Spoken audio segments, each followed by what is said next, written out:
पेशवाजी महाराज की छवि, झांसी की महारानी महारानी लक्ष्मीबाई। मैंने अपना बचपन वाराणसी में बिताया, जहाँ मैं और मेरी सहेलियाँ हर दिन खेलती, पेड़ों में चढ़ती और झीलों में तैरती। परंतु बचपन से ही मुझे एक बात सिखाई गई थी, साहस ही सबसे बड़ा गुण है। एक बार मैंने अपने गांव के लड़कों के साथ एक प्रतियोगिता रखी। सबने कहा वह लड़की वो न जीत सकेगी, पर मैंने ठान लिया।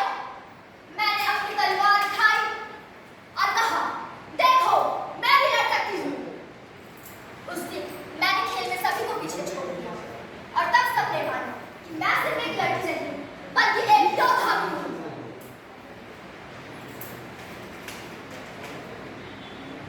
मुझे गर्व है कि मैं एक बहादुर लड़की हूँ। जब मैं छोटी थी तब से मेरे मन में एक ही सपना था, अपने देश और देशवासियों को स्वतंत्र कराना। जब भी मैं अपने अधिकारों के लिए अपने लोगों को क्रूर अंग्रेजों के सामने हाथ फैलाती देखती थी, बच्चे बूढ़े सभी को निर्दयी अंग्रेजों के अत्याचारों का सामना करते देखती थी, तो मेरी आत्मा उनके आंसू रोती।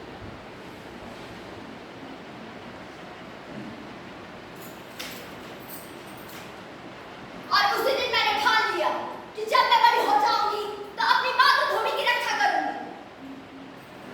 मात्र 14 वर्ष की उम्र में ही मेरा विवाह झांसी के महाराज गंगाधर राव से हुआ।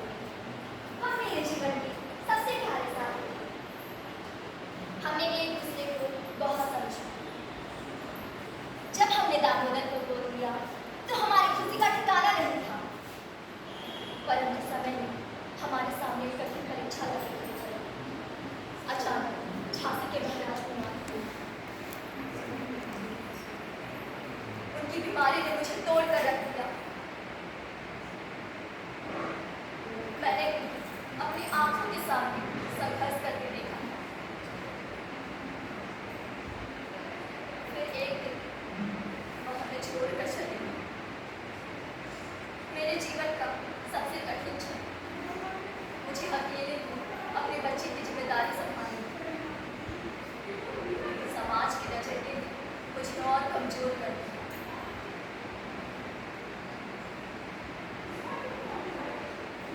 परंतु मैं हार नहीं मानी।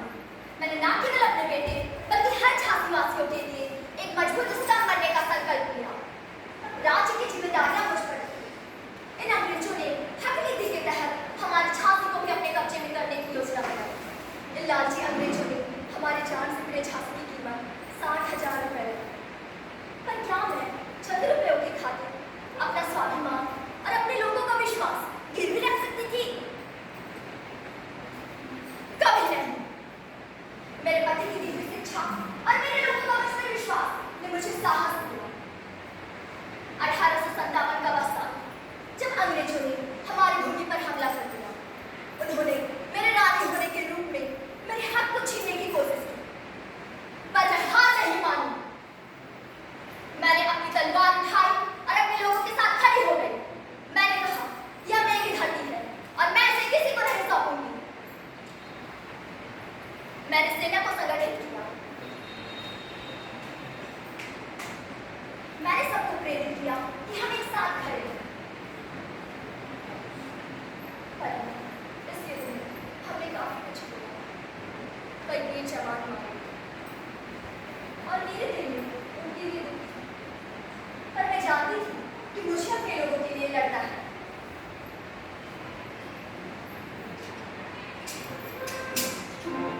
जब मैं युद्ध में खड़ी होती तो मेरे साथ हर वो महिला होती जो अपने अधिकारों के लिए लड़ाई चाहती थी। एक ऐसा समाज जहां महिलाओं का जीवन 4 दीवारियों के अंदर होता था, वहां महिलाओं ने इसे 4 दीवारियों के बाहर युद्ध में अद्भुत योगदान दिया।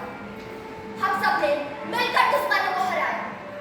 मैं हमेशा कहती थी, एकता में बल है। आज मैं आप सभी से एक नई लड़ाई की बात करने आई हूं। यह लड़ाई हमारी महिलाओं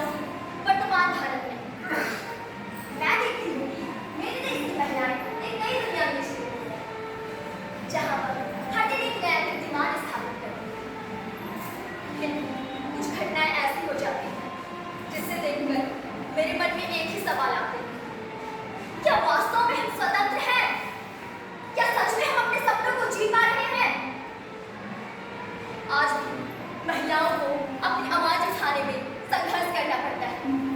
शिक्षा में कमी, लिंग भेद और घरेलू हिंसा, ये सब चुनौतियां हैं जो हमें पीछे खींचती हैं।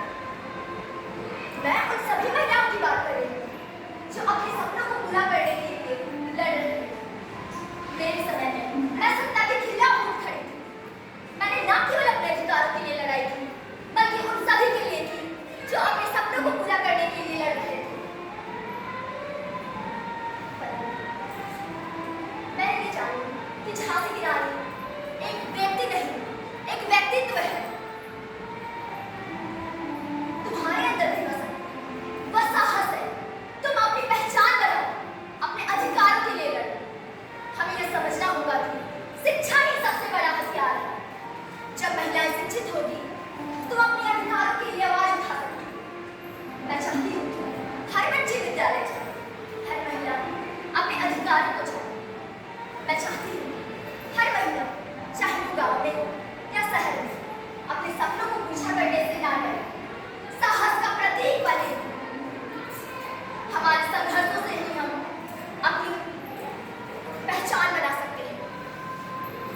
मैं चाहती हूँ आइए